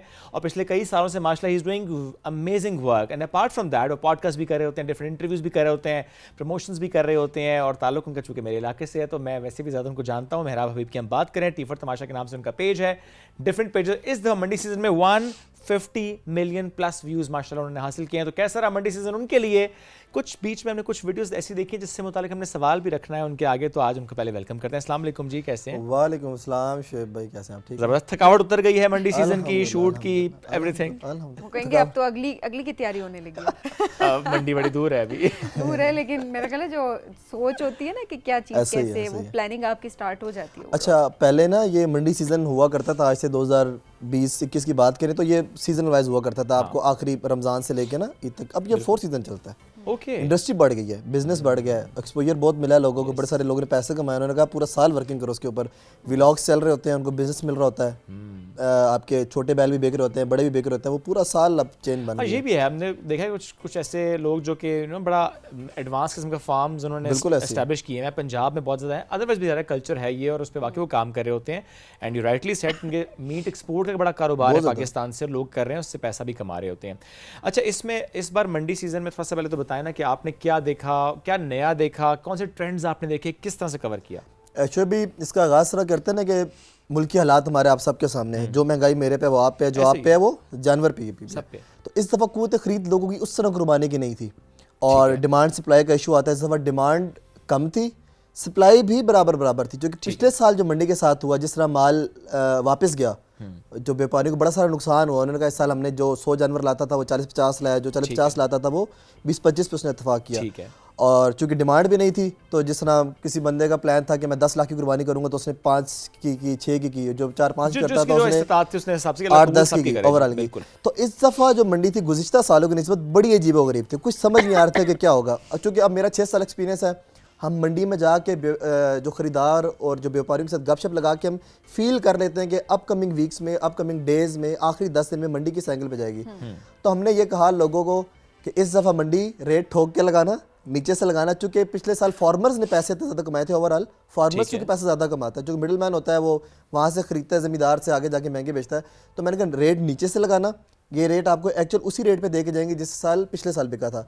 तो मतलब कि मंडी इस साल आखिरी 3 दिन पहले तक हर कैटेगरी, जिसके अंदर अबलक, नुकरा, ब्राह्मण और हमारी जो लोकल ब्रीड है फतेहजंग, साहिवाल, हर बैल, हर कैटेगरी, हर ब्रीड अपने मैक्सिमम मिनिमम रेट में दोनों को प्रॉफिट दे के गई, खरीदार को भी और व्यापारी को भी. आखिरी 3 दिन के अंदर एकदम डिमांड बढ़ी, सप्लाई ऑलरेडी कम थी. ठीक है. तो थोड़ा सा आखिरी 3 दिन में मंडी तेज हो गई. ओके. जो कि हम नॉर्मली एक्सपेक्ट करते हैं कि आखिरी दिनों में कम हो जाती है. नहीं, कम कैसे होती है? ज़्यादातर लोग ये भी कर रहे होते हैं ना कि लास्ट में ही उनको होता है कि आखिरी दिनों में ही जाना. नहीं, पर आखिरी देखिए वो बिजनेसमैन जिस पास घर में जगह नहीं है, जिसको ज़्यादा शौक नहीं है, लेकिन उसको कुर्बानी करनी, वो कहता है आखिरी 1-2 दिन में मैंने कुर्बानी करनी है. आखिरी लोग तो चांद रात को भी जाते हैं ना, कि सुबह इधर रात को लेकर आता है. तो इस साल इस तरह हुआ कि आखिरी 2 दिनों में मंडी 2x हो गई. मतलब कि 3 वाली चीज़ आपको 5-6 में मिल रही थी. और मजबूरी थी, खरीदी भी थी, पर इस एवज में लोगों ने फिर महंगी परचेजिंग भी की, नुकसान भी किया, सारा कुछ किया। लेकिन ओवरऑल देखा जाए तो मंडी इस दफ़ा स्टेबल रही, अच्छी रही। और जो एक हाइप बनी थी जानवर की कि ये करोड़ों का है, ऐसा है वैसा, ऐसा नहीं हुआ। वो अपने रेट पे ही अपने उस पर बिका जो मीट क्वालिटी और जिस तरह उसकी वर्थ होती थी। अच्छा, ऐसे में अब हम देखते हैं कुछ सालों से मेरा आपके बहुत सी मंडियाँ ऐसी, स्पेशली बकरों को लेकर तो ज़्यादा ही ये कॉन्सेप्ट है, लेकिन बड़े जानवर से मुतालिक भी है कि तोल के जानवर लेने वाला कॉन्सेप्ट। और लोग ये सवाल करते हैं, अच्छा ये जो आप जानवर जितने लाख इसके मांग रहे हैं, क्या उसमें इतना गोश्त भी है या नहीं है? इस मामले को आपने किस तरह से देखा? और साथ ही ये कि हमने देखा कि एक थोड़ी सी ना कंट्रोवर्सी भी हमारे सामने नज़र आई कि कुछ आपके खिलाफ भी वीडियोस हमारे सामने आ गई कि आप पहले तो इतने साल आपने बड़ा सपोर्ट किया फतेह जंगी बैल को, उसके गुण आपने बहुत ज़्यादा गाए हैं, क्योंकि देखें वीडियोस हमारे सामने हैं। इस बार आपने उसके अगेंस्ट बहुत ज़्यादा वीडियोस बनाई हैं। आपने कहा जी इसकी वो कीमत नहीं होनी चाहिए थी जो आप लोग डिमांड कर रहे हैं, बड़ा इस पर आपने बात की, जो आप कह रहे हैं जी हम ये भी खिलाते हैं देसी घी और पता नहीं क्या क्या वो नहीं खिलाते, या वो इसका वो गोश्त उतना नहीं होता जितनी आप कीमत मांग रहे हैं। थोड़ा इसको क्लियर करें कि ये क्या सिनेरियो रहा, सपोर्ट करते करते आप अगेंस्ट क्यों हो गए फतेह जंगी बैल के? टाइम दीजिएगा इसके ना थोड़ा सा। देखें, हमारी पोटोहार की सकाफत है बैल दौड़, करा वाले बैल और बैल दौड़, ये दो हमारे पंजाब, हमारे इस पोटोहार की सकाफत है जहाँ पर कह लें कि दिलो जान से लोग पैसा लगाते हैं। अपने बच्चों को दूध पिलाएं ना पिलाएं, उस बैल को पिलाते हैं। ठीक, अपना बच्चा मक्खन खाए ना खाए, उस बैल को पिलाते हैं। वो मतलब जिस दिन पैदा होता है ना, वो उनको पता लग जाता है कि इसके अंदर कितना एक दम है। ठीक, 6 महीने में वो रिजल्ट देता है, किले पे बंदा हुआ बैल के मैं क्या रिजल्ट शो करूंगा। उस बैल, मैं इस चीज़ का गवाह हूँ कि हमारे इलाके में 1 करोड़ 10 लाख, 2 करोड़, 2.5 करोड़, यहाँ तक के 4-5 करोड़ रुपए के एक छोटा सा स्मार्ट सा बैल बिकता है जो मेला विनर होता है, जिसके ऊपर इज्जतें, इलाके की इज्जतें दांव पे लगी हुई हैं, अपना ज़मीर दांव पे लगा हुआ है, बड़ी सारी एक कम्युनिटी है। तो आप गेम को चैलेंज मत करो, गेम के जानवर को, दौड़ वाले बैल को या अपनी सकाफत को आप कुर्बानी के साथ मर्ज मत करो। बिल्कुल सही बात, करना भी नहीं हमारे इस इलाके में आपने तोल का जिक्र किया, मैं उस पर भी आता हूँ, वो मैं मुल्तान जाना पड़ेगा मुझे उसके लिए। मैं इससे पहले ज़रा पोटोहार में रहता हूँ। पोटोहार की फतजंगी बैल सकाफत है जो कि धनी ब्रीड है, जो कि घेबी ब्रीड कहलाती है। ठीक है। और ये हमारा हुस्न है, मतलब कि मैंने कराची के 400 की ऑडियंस में जहाँ पे मिलियनियर लोग बैठे हुए थे, वहाँ उन्होंने मुझसे सवाल किया मेरा भी एक तरफ ब्राह्मण हो, एक तरफ अबलक हो, एक तरफ नुकरा हो, एक तरफ सिब्बी हो और एक तरफ फतजंगी हो, तो आप किसको पसंद करेंगे? मैंने कहा मैं फतजंगी को पसंद करूंगा। मैं कहा जितना नफीस, क्यूट, एग्रेशन, इसका गुस्सा, जितना ये प्यारा है, मुझे से इश्क है, मेरे इलाके की सकाफत है, मेरा प्यार है। मैंने वहाँ पर अलम बुलंद किया अपने इलाके का। क्रिटिसाइज मुझे ये करना पड़ा, आगे मैं हाथों उसी तरफ। हमारे इस इलाके की प्रीमियम मंडी है, जाफर मंडी लगती है फतेह जंग से आगे जाके। उसमें आपका चकवाल, बलकसर, तलागंग, पिंडी घेप, अटक, फतेह जंग, इस पूरे इलाके से बैल आते हैं जाफर मंडी में। ठीक है। यहीं से फार्मर्स भी खरीदते हैं, यहीं से ज़मींदार अपनी परचेजिंग भी करता है, यहाँ से हर चीज़ होती है। उस मंडी से 7 मन का जानवर 7 लाख 8 लाख का बिक सकता है, वही जानवर फार्म से क्यों नहीं मिलता? वहाँ से क्यों आवाज़ आती है 35 लाख का बेच दिया, वहाँ से क्यों आवाज़ आती है 1 करोड़ 10 लाख का बेच दिया, वहाँ से क्यों आवाज़ आती है 75 लाख का बेच दिया? जो घरों से बैल पल कर आ रहा है, मैं इस चीज़ पर दावे के साथ कह सकता हूँ, जो जानवर फ़र्ज़ करें मैंने अपने घर में, मैं ज़िम्मेदार हूँ, मेरे पास 1 गाय है, 2 गाय है, मैंने 4 जानवर साल बाद मेरे पास आए, मैंने बच्ची की शादी करनी है या मैंने बेटे को बाहर भेजना है, मैं उस जानवर को, उस घर की ख़वातीन में भी किले से लेकर बाहर घुमा फिरा के भी लाती हूँ, उससे शरारतें भी करती हूँ, वो फिट जानवर होगा। इवज इसमें कि जो फार्म पे जो 2.5 साल जानवर किले के साथ बंधा रहा है, उसके अंदर फैट होगा, लूज़ होगा, वो अजीब सा होगा।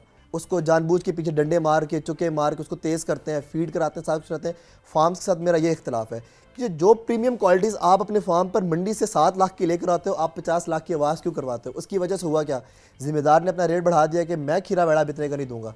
मेरे से लेके जाते हैं 2 लाख का, आवाज़ कराते हैं 20 लाख का लेकर आए हूँ, ये फ़लाँ मुर्शिद का बच्चा है, ये सरदार खान का बच्चा है, ये बुल्ले राजा का बेटा है, ये कलंदर का, जो बैलों के नाम होते हैं, बैल दौड़ के नाम होते हैं, ये बैल दौड़ में बैलों के नाम होते हैं, उस नाम से पहचाना जाता है। ये ठीक है, जेन्युइन बात है और इस पर हम भी हंसते हैं, सारे हंसते हैं, ऑडियंस भी हंसती है। ठीक है कि ये फलां का बच्चा है, फलां का बच्चा। एक आम बंदे उसको इससे क्या लगे किसका बच्चा है? एक आम बाड़ी से उसका क्या लगे किसका बच्चा है? ये बुलेट राजा का, बुलेट राजा नाम है, कलंदर है उसका बच्चा है, कलंदरी उसका बच्चा है। इमोशनल ब्लैकमेल करते हैं, किसने मक्खन घी, उसने खुद नहीं खाया हुआ, मालिक ने, उसने उसको कहाँ से खिलाना है?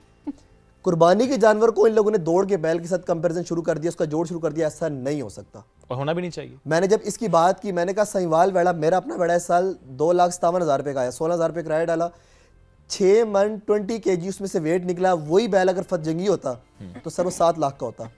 मेरा वो सहीवाल वेड़ा दूध नहीं पी सकता था, मक्खन नहीं खा सकता था, बादाम नहीं खा सकता था। सर ये मैंने बात की तो सारा अटक फतजंग मेरे खिलाफ हो गया। ये चंद लोग हैं, मैं अच्छा, सब क्रिटिसाइज नहीं इसमें करता। वैसे खिलाफ क्यों देखें, एक बड़ी कि इसने हमारी realistic सी फज्जन की बात। ब्रीड को बुरा कहा, हालांकि मैंने ऐसे नहीं कहा, मैंने कहा हर एक की अपनी राय, अपनी ऑब्जर्वेशन सर मैंने प्रमोट भी तो किया ना मैम, मैंने प्रमोट भी तो किया ना, ये सेरा मुझे जाता है ना, जब कैटल फार्म को कोई नहीं जानता था, मेहराब ने वीडियोस की थी, मिलियन ऑफ व्यूज हैं। बिल्कुल ऐसे ही है। तो अगर मैं किसी बात पर आपको रोक रहा हूँ या आपसे रिक्वेस्ट कर रहा हूँ हाथ जोड़ के कि एक आम जिम्मेदार, आम खरीदार जो फतजंगी का शौक करना चाहता है, कुर्बानी करना चाहता है, वो मंडी में मेरे शोल्डर पे सर रख के रोता है कि मेरा भी आपने काम खराब कर दिया, आपको ये नहीं करना चाहिए था, तो मैं वो सारा सेरा वापस लेता हूँ।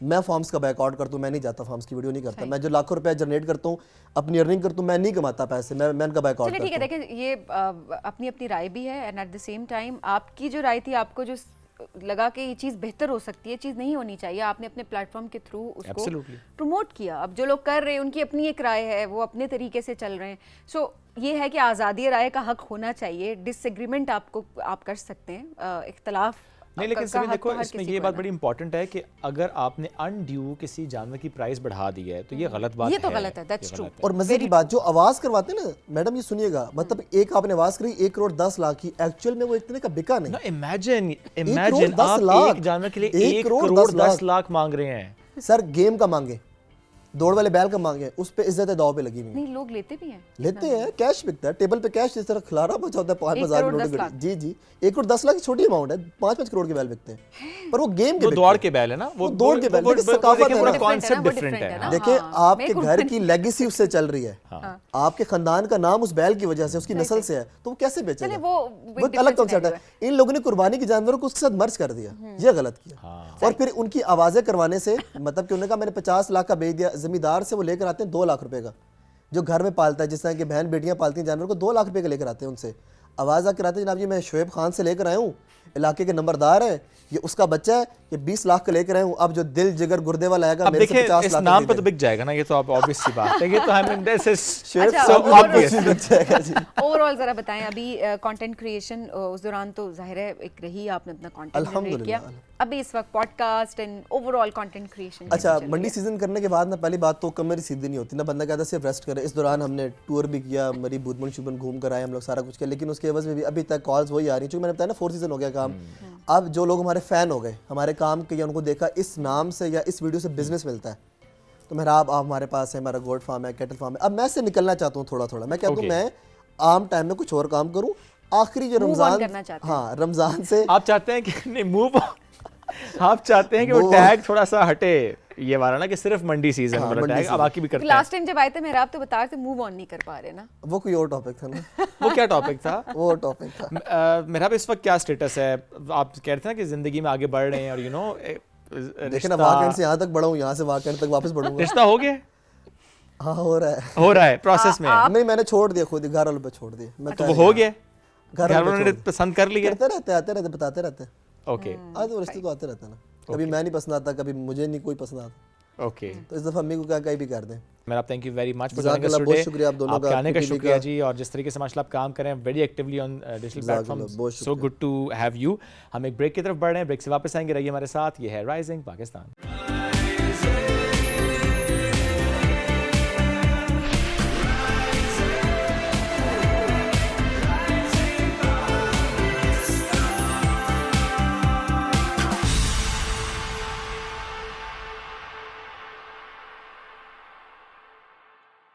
Welcome back. राइजिंग पाकिस्तान में एक बार फिर कहते हैं खुश आमदीद। जब हम छोटे थे तो हमारे सामने 2 ही ऑप्शन आती थी करियर को लेके, या डॉक्टर बन जाए या इंजीनियर बन जाए, और यकीन जाने उस टाइम पर 2 ही ऑप्शन जब होते थे, उसमें ज़्यादातर लोगों की, मैं स्टूडेंट्स की, मैं यहाँ पे बात नहीं करूँगी बच्चों की, यहाँ पे पेरेंट्स की ख्वाहिश होती थी कि डॉक्टर ही बने। उसमें वक्त शायद ये लगता था या ये परसेप्शन थी, जो कि शायद दुरुस्त परसेप्शन थी, कि डॉक्टर्स के लिए ज़्यादा यू नो पढ़ना एंड एकेडमिकली उनको ज़्यादा साउंड होना पड़ता था। वो बच्चों को ना उस रेस में डालना कि शायद जब हम बताएंगे बच्चा डॉक्टर है या मेडिसिन पढ़ रहा तो होगा कि बच्चा बहुत पढ़ाकू है। इंजीनियर्स भी ज़्यादा पढ़ते हैं, मैं ये नहीं कह रहा कि नहीं स्कोप भी तो पढ़ते। नहीं था ना। देखिए अब तो फील्ड्स भी तो, अब जिस तरह टेक की फील्ड में कितनी इनोवेशन आई है, कितनी नई नई चीज़ें आ चुकी नहीं हैं। ना तुमने पढ़ा उस वक्त, ये ना नहीं पढ़ा तो था लेकिन आगे नहीं, नहीं पढ़ देखिए सके। जर्नलिज्म, ये सारी फील्ड्स उस तरह से Explore की ना इतनी फिर। मकबूल नहीं थी।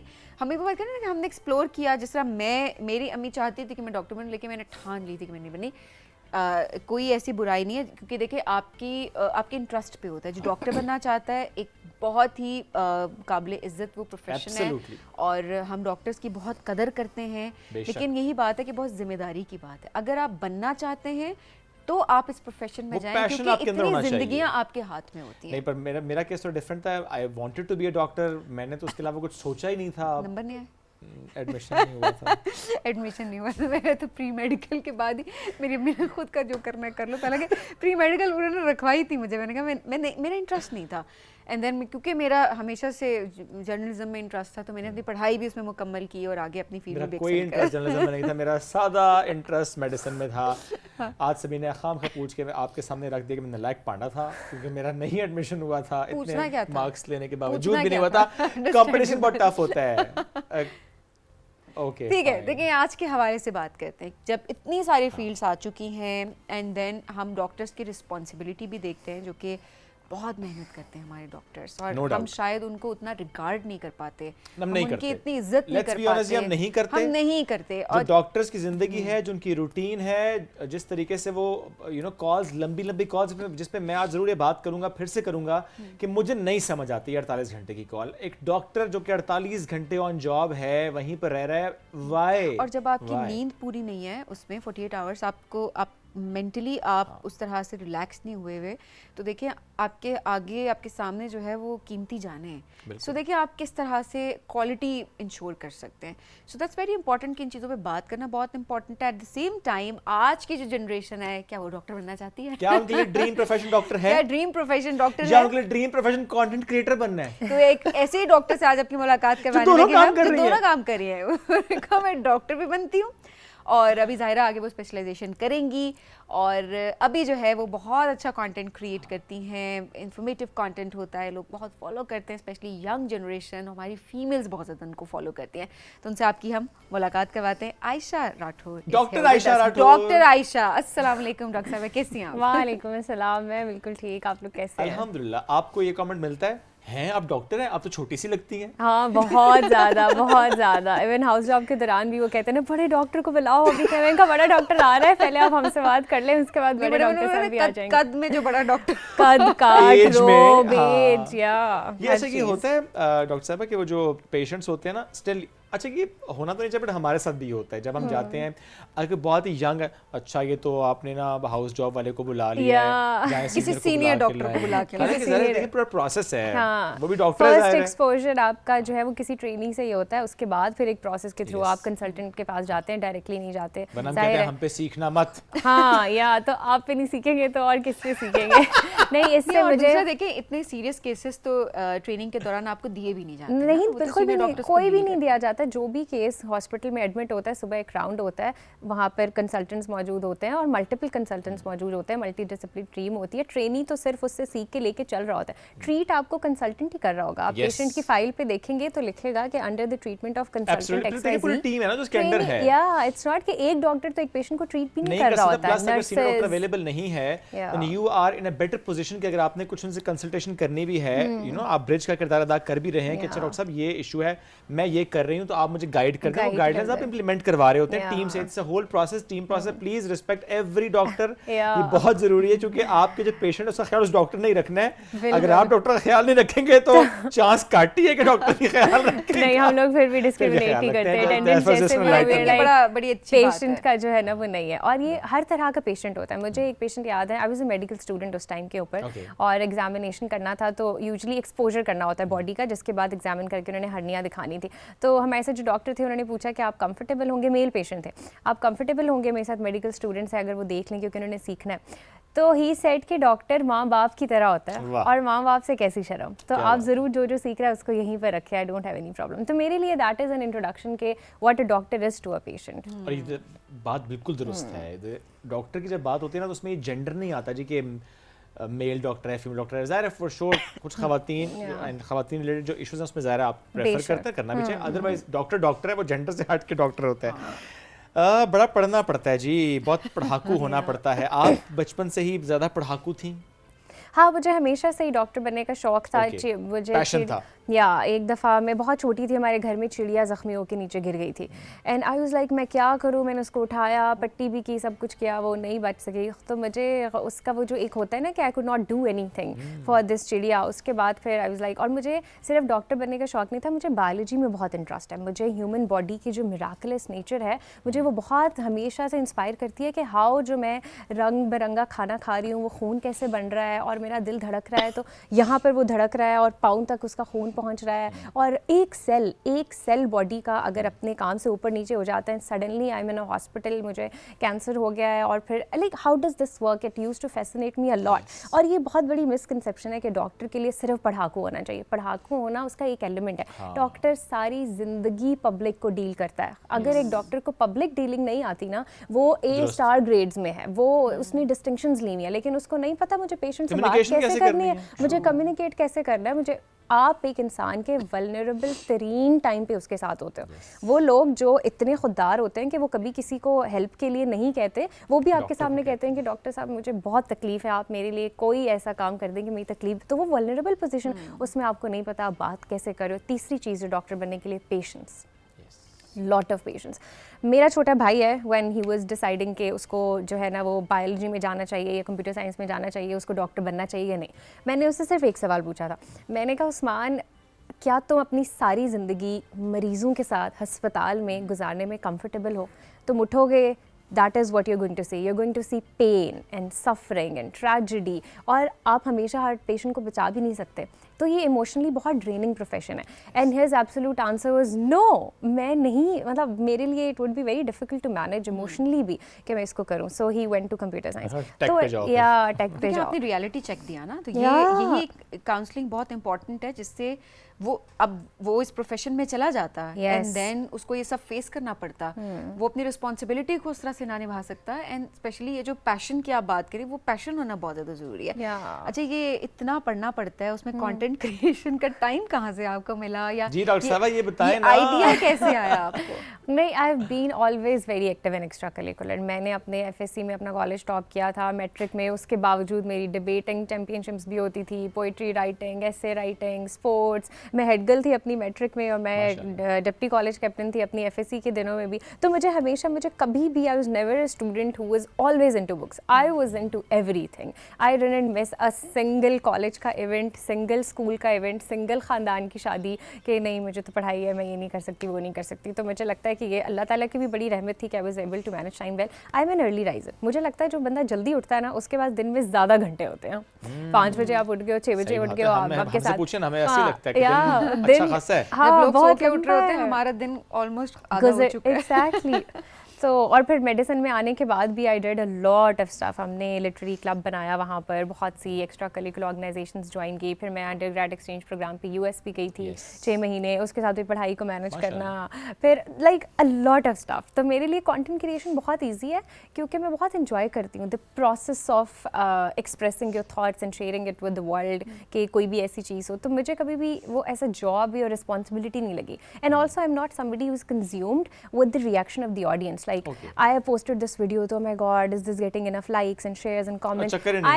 I don't even, like, I post it and I forget about it. और वो इतनी ज़्यादा और भी ज़िंदगी में काम चल रहे होते हैं, like मुझे पढ़ाई करनी है, मुझे हॉस्पिटल जाना है, मुझे घर के बाकी काम करने हैं, मुझे दोस्तों से बात करनी है, तो मेरी ज़िंदगी का थोड़ा सा चंक है कंटेंट क्रिएशन। तो लोगों को जो लग रहा होता है कि हर वक्त ही हमें इसका चेहरा नज़र आ रहा होता है, तो एक दफ़ा में रिकॉर्ड हुआ होता है जो आपको पूरे हफ्ते नज़र आ रहा है। टाइम नहीं लगता है, लेकिन देखिए ये मैटर करता है ना कि आप क्या कंटेंट आप कैसा बना रहे हैं, लोगों को इंगेज कितना कर रहा है, अट्रैक्ट कितना कर रहा है, तो उसमें फिर शायद इतना टाइम नहीं लग रहा होता।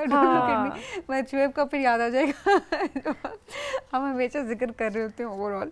एनीहाउ, अच्छा, आगे की जो कमिटमेंट्स हैं, कितना आपको क्या कभी परेशान करती हैं, कितना चैलेंजिंग लगता है? जैसे शुएब ने बात की थी कि 48 घंटे की ड्यूटी, और उसके दौरान भी आपको सब्र से काम लेना है ओवरऑल, लेकिन देन अगेन एक इंसान की एक कैपेसिटी है। सो क्या ये चैलेंजिंग आपको लगता है? As somebody, जैसे मैंने आपको बताया ना कि who is juggling a lot of things and who is doing a lot of things, जो ये वाला आइडिया है ना कि मैं किसी एक चीज़ के अंदर महसूस होकर रह जाऊँगी, इट इज़ वेरी फ्राइटनिंग. जब मैं मेडिकल स्टूडेंट से पूछती हूँ ना व्हाट आर योर हॉबीज़, तो उनके पास फिर भी हॉबीज़ होती हैं. I read books, I watch films, I do this that. जब मैंने ट्रेनीज से पूछा ना what are your hobbies, like what do you do outside of hospital, they like sleep. We try to just like let go of that sleep deprivation जो training के साथ आती है. तो ये वाली काइंड ऑफ कमिटमेंट जिसमें मेरे बाकी जो सारे ज़िंदगी के रंग हैं, मुझे लगता है एक रंग उन सबको वाइप आउट कर देगा, मुझे वो फ्राइटनिंग लगता है. फिर मुझे पूरी बॉडी में ब्रेन बहुत फैसिनेट करता है. और जो न्यूरोसर्जरी है, जो न्यूरोसर्जरी के एडवांसेस हैं कि पहले यू कैन नॉट थिंक कि 50 साल पहले किसी को दिमाग पे चोट लगी है तो आप उसको सेव कर सकते हो, लेकिन नाउ न्यूरोसर्जिकल ओटीज़ में ये हो रहा होता है. Why I don't want to do neurosurgery is because of the commitment that it demands. सबसे लंबी ट्रेनिंग होती है, सबसे लंबे आवर ऑफ शिफ्ट्स होते हैं, एंड देन मुझे लगता है फॉर somebody जिसके लिए फैमिली इज़ अ लॉट, तो I don't want to compromise my family to go for a career. तो मुझे ये फिर अनफेयर भी लगता है कि क्यों हमारे करियर्स उस तरीके के नहीं है कि आप फैमिली को भी साथ लेके चलो और आप करियर को भी साथ. फैमिली सफ़र कर, क्योंकि देखें अगर कल को मैंने माँ बनना है फॉर एग्जांपल, अगर अस्पताल में एक न्यूरोसर्जन डॉक्टर आयशा नहीं भी होंगी ना, तो कोई और न्यूरोसर्जन होगा जो ट्रीट कर लेगा. लेकिन घर में अगर माँ आयशा नहीं होगी ना, तो वो नहीं होगी, उसकी कोई रिप्लेसमेंट नहीं है. तो मुझे फिर सिर्फ उस ख्वाब को इसलिए छोड़ना पड़ा क्योंकि आई नो कि सर्जरी में जाके मेरे लिए बहुत मुश्किल होगा मैनेज करना. सो न्यूरो मेडिसिन कंपैरेटिवली है, इसके भी बहुत लॉन्ग आवर्स हैं, लेकिन क्योंकि इसकी वो सर्जरी वाली कमिटमेंट नहीं है तो it's easier. So I was like okay, it's still brain, you're still dealing with brain, and you're still helping otherwise people. you wanted to be a neurosurgeon. Yeah, otherwise I wanted to be a neurosurgeon. लेकिन ये जो commitment है और फिर जो compromise के साथ ही आती है, so you only got one life. So that's very true. देखें आपने उसे कितना अच्छा अंडरस्टैंड कर लिया और आपने उसे बड़ा प्रैक्टिकल अंडरस्टैंड किया. और डॉक्टर आयशा, हम ये भी आजकल देखते हैं कि स्पेशली डॉक्टर्स के पर्सपेक्टिव से पहले भी होगा, लेकिन अब हमें ज़्यादा नजर आ रहा है. एक ड्रामा भी इस पर डॉक्टर बहू चल रहा है. हम देखते हैं कि बहुत ज़्यादा प्रैक्टिकल अप्रोच के साथ हमें डॉक्टर्स अब नजर आते हैं. जैसे आपने खुद बड़ी अच्छी बात है कि आपने उसको पूरा सोचा, अपने भाई के लिए भी सोचा. उसमें कोई ऐसी बात नहीं है कि आप कहें जी मैं इमोशनल डिसीजन ले लूँ या मैं सिर्फ कहूँ कि I want to be this, तो मैं बस करना है मुझे ये. नहीं, आप सब कुछ देखते हैं, सोसाइटी, घर, फैमिली रिलेशंस, एवरीथिंग, और फिर चीज़ों को डिसाइड और प्लान कर रहे होते हैं. सबसे बड़ा चैलेंज क्या नज़र आता है इस वक्त आपको, once you have done with your degree, अब ज़रा स्पेशलाइजेशन करनी है, बट इस वक्त चैलेंज क्या लगता है? रेजिडेंसी के लिए एक तो चूज़ करना पाथवे, जो फ्रेश ग्रेजुएट्स होते हैं जिन्होंने हाउस जॉब कर ली होती है उनके लिए कि where should I go, like मुझे इंटरनेशनल पाथवेज चूज़ करनी चाहिए, मुझे नेशनल पाथवेज चूज़ करनी चाहिए, मुझे क्या करना चाहिए. एंड आफ्टर दैट ऑब्वियसली जब आप ग्रेजुएट हो जाते हो तो फिर वो जो एक पर्सनल लाइफ से आपको घर वालों से ब्रेक मिली होती है ना कि इट्स ओके, पढ़ रहा है, वो पढ़ाई अब मुकम्मल हो चुकी है. हालांकि डॉक्टर्स के लिए वो लाइफ लॉन्ग है. मैं तो ये देखता हूँ जब किसी डॉक्टर से पूछो पढ़ ही रहे होते हैं, कुछ ना कुछ चल ही रहा होता है. अभी पार्ट 1 चल रहा है, पार्ट 2 चल रहा है, अब ये है वो है. ये तो थ्रू आउट चल रहा है, क्योंकि हम बड़े-बड़े सर्जन्स को देख रहे होते हैं, अक्सर वो कोई एग्जाम दे रहे होते हैं या ओवरऑल तैयारी कर रहे होते हैं. एग्जाम्स कभी एंड नहीं होते डॉक्टर्स के, जैसे एडवांसेस एंड नहीं होती बायोलॉजी में और मेडिसिन में, तो एग्जाम्स भी एंड नहीं होते. डॉक्टर आयशा, एआई ने जिस तरह इनकॉर्पोरेट किया है हर फील्ड में, सो आप लोगों के हवाले से मैं ज़रूर आपसे ही पूछूंगा ये कि हमारे मेडिसिन के शोबे को किस तरह से एआई इम्पैक्ट डाल रहे हैं. क्योंकि पहले कोई पेशेंट आता था ना तो वो गूगल से पढ़ के आता था, सो चलें उस पर आप कह देते थे उसको गूगल से पढ़ के आए तो निकलो बाहर ऑन ए लाइटर नोट, कह नहीं सकते थे. लेकिन अब चूंकि एआई का दौर है, अब इतने एडवांस मॉडल्स हमारे सामने आ गए थे, ट्रेंड मॉडल हमारे सामने आ गए हैं कि हम उससे काफ़ी कुछ पहले से समझ लेते हैं. और I think it's a good thing कि पेशेंट बड़े अवेयर होते हैं आपके पास आने से पहले. कैसे इम्पैक्ट क्रिएट किया एआई ने? मुझे लगता है एआई ने मेडिसिन को तीन जगहों पे इम्पैक्ट किया. पहली जो है ना वो डायरेक्ट डॉक्टर को उसने जो इन्फॉर्मेशन और अवेयरनेस और एट हैंड कोई भी चीज़ अगर है उसको प्रोवाइड किया. उसके लिए एक असिस्टेंट है, मेडिकल असिस्टेंट है, जो भी उसको चीज़ समझ नहीं आ रही है, उसको कोई कॉम्प्लिकेशन है, तो वो एक डॉक्टर का यूज़ करना है और पेशेंट का यूज़ करना है, ये बहुत फ़र्क है. ये मैं आगे पेशेंट का बताऊँगी.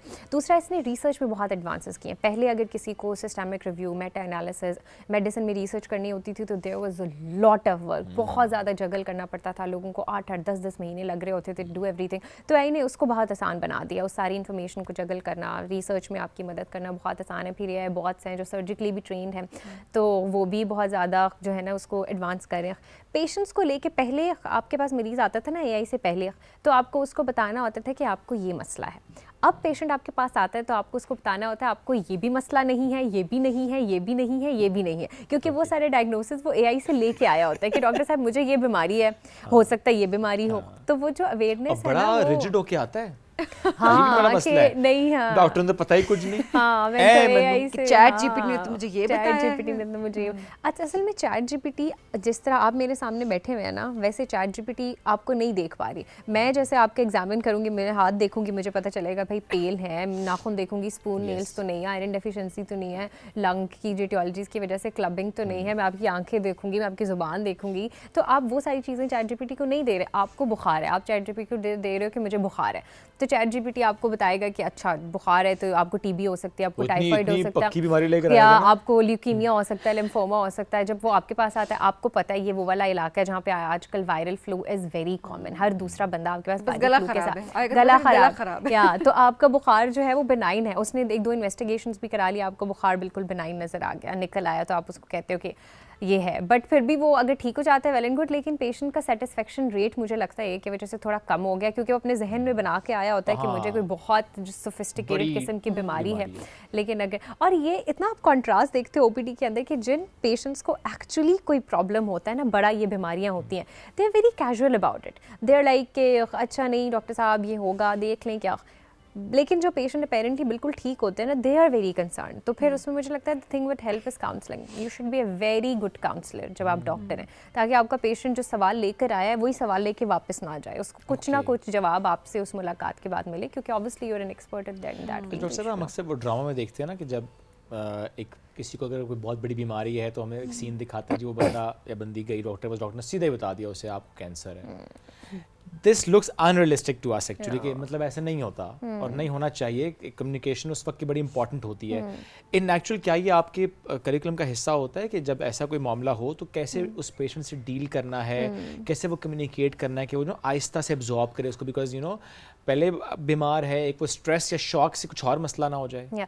अच्छा, इसमें ना मेडिकल में एथिक्स का एक पूरा सेपरेट करिकुलम होता है, और जिसमें एक हेडिंग आती है breaking the bad news to your patient. उसमें एक प्रॉपर प्रोटोकॉल है। पहले आप जाते हो, you set the comfortable environment, you ask the patient के I want to discuss something with you, आप अपनी फैमिली को साथ लाना चाहते हैं, अगर फैमिली के कुछ मेम्बर्स हैं close, then you ask the patient के आपको क्या लगता है कि आपको क्या है, आपकी क्या इन्फॉर्मेशन है इसके बारे में, do you want the information right now और do you want to wait about it. जब आपके पास डायग्नोसिस कंफर्म हो गया, फिर अराउंड दैट स्पेस जहाँ पे उस पेशेंट को फैमिली की इमोशनल सपोर्ट भी है, आपकी इमोशनल सपोर्ट भी है, फिर आप उस न्यूज़ को ब्रेक करते हो और पहले आप बताते हो कि I have a bad news for you, ताकि पेशेंट मेंटली प्रिपेयर हो कि something bad is coming, you don't bombard that news on the patient out of nowhere. जब पेशेंट रेडी हो जाता है तो फिर आप उसको बताते हो कि दिस इज़ द न्यूज़, मेरी आपको जो है वो ये बीमारी है और इसके ये इलाज के ऑप्शंस मौजूद हैं, साथ ही आपने उसे होप देनी। हाँ, अगर आपके पास कोई सवाल है तो आप मुझसे पूछ सकते हैं। ये है करिकुलम में, थ्योरी में। लेकिन एक ऐसे अस्पताल में जहाँ पर एक दिन में मरीज़, एक डॉक्टर 200 मरीज़ों को डील कर रहा होता है, उसके सर के ऊपर वो जो रूम है वो सफोकेटिंग बन चुका होता है क्योंकि इतने पेशेंट्स और उनके अटेंडेंट्स होते हैं, देन वहाँ पे मुझे लगता है कि इस सारे A to Z प्रोटोकॉल को फॉलो करना बहुत मुश्किल हो जाता है। सो इन प्रैक्टिकल बहुत सी जगह पे बहुत से डॉक्टर्स मैंने देखे हैं कि वो 250 मरीज़ भी उनकी OPD में होगा, उसके बावजूद उनको अल्लाह ताला ने इतना सब्र दिया होता है कि वो हर पेशेंट के प्रोटोकॉल से डील करते हैं। लेकिन ऑन द सेम टाइम उसी अस्पताल के दूसरे कमरे में ऐसे डॉक्टर्स भी आप देख रहे होंगे जिनके लिए उसको टेक करना बहुत मुश्किल होता है। तो वो हो सकता है कि आपको बहुत डायरेक्टली भी बता दें कि this is the disease and you just got 3 months to live, या आप जो पेशेंट के अटेंडेंट्स उनको बता दें।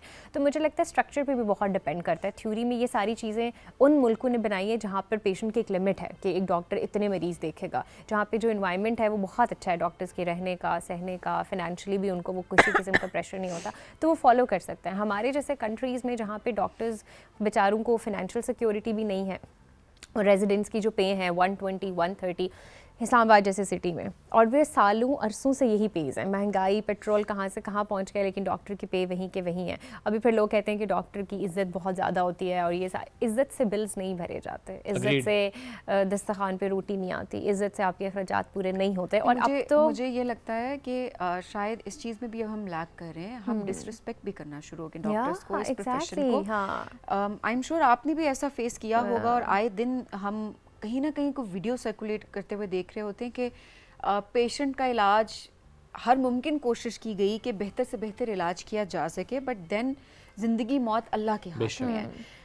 जब कोई ऐसा वाक़या हो जाता है तो हमने देखा है कि जो अहले खाना है उनकी तरफ से इतना ज़्यादा वायलेंस किया जा रहा होता है, डॉक्टर्स को के ऊपर हमले किए जा रहे होते हैं कि फिर सिक्योरिटी को अलर्ट होना पड़ता है।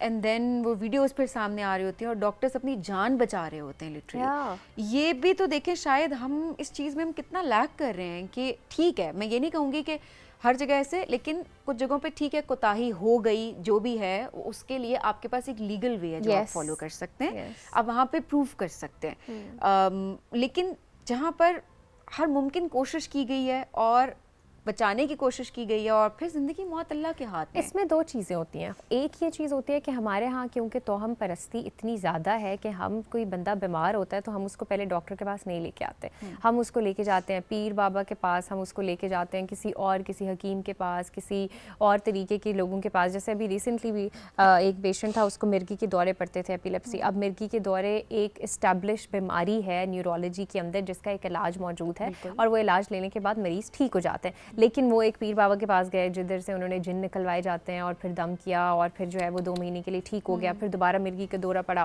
फिर पीर साहब के पास लेके गए। हर मिर्गी के दौरे पे दिमाग कुछ % डैमेज हो जाता है और वो इरिवर्सिबल डैमेज होता है। जब ये मरीज़ ख़राब होके फिर उसके बाद जो गायनी के मरीज़ होते हैं, घर में दाइयाँ जो होती हैं मोहल्ले में, उनके पास चले गए, मरीज़ ख़राब हो गया, पोस्टमार्टम हेमरेज हो गया, बहुत ज़्यादा ब्लीडिंग हो गई, या खुदा न खासा कुछ केसेस में तो बच्चेदानी को नुकसान पहुँचा दिया क्योंकि वो इतना ज़ोर लगा रही होती हैं जो नानीज़ होती हैं या जो भी होता है। जब मरीज़ ख़राब हो गया, जब मरीज़ उस कंडीशन में पहुंच गया है कि अब डॉक्टर के लिए उसकी जान को बचाना एक थ्योरेटिकली भी एक मुश्किल सिचुएशन है, फिर आप उसको अस्पताल लेकर आते हैं, फिर आप उसको डॉक्टर्स के ऊपर थोप देते हैं कि अब आपने इसकी जान बचानी है और अगर आपने नहीं बचाया तो ये हो जाएगा वो हो जाएगा। वो पेशेंट बेचारा जब ज़िंदगी की बाजी हार जाता है तो फिर इस तरह का रिएक्शन आपको देखने को मिलता है फ्रॉम द एक इम्पॉर्टेंट चीज़ एक और भी हम ज़रूर मेंशन, क्योंकि हम अवेयरनेस के पर्सपेक्टिव पे भी यहाँ से बात करें। जो मैं इस वक्त फेक हकीमों की बात करी जो कि एक्चुअली हकीम नहीं है भी नहीं। exactly. अब जड़ी बूटियों से इलाज मुमकिन है, पहले ज़माने में भी ऐसे होता था। जो प्रॉपर हकीम हैं जिनकी रिसर्च होती है इस हवाले से, वो जड़ी बूटियों से अद्वियात बनाते हैं और उनका असर भी नज़र आता है और वो कोई ऐसी बीमारी हो तो उससे बेहतरी की तरफ जाया जा सकता है। लेकिन ये जो नीम हकीम है, ये अब वो कहते हैं जी अच्छा हम उनके पास चले जाएंगे क्योंकि हमें फ़र्क बहुत जल्दी पड़ जाता है उनकी दवाई से, और फिर कुछ टाइम के बाद जाहिर है वो रिलैप्स होता है और सब। अब वो ये नहीं समझते कि वो जो दवाइयाँ देते हैं आपको उसमें वो स्टीरॉयड ऐड करते हैं और वो स्टीरॉयड आपकी बीमारी को मज़ीद ट्रिगर करता है और आपको पता भी नहीं है कि वो कैसे मल्टीप्लाई हो रही है आपकी बॉडी में।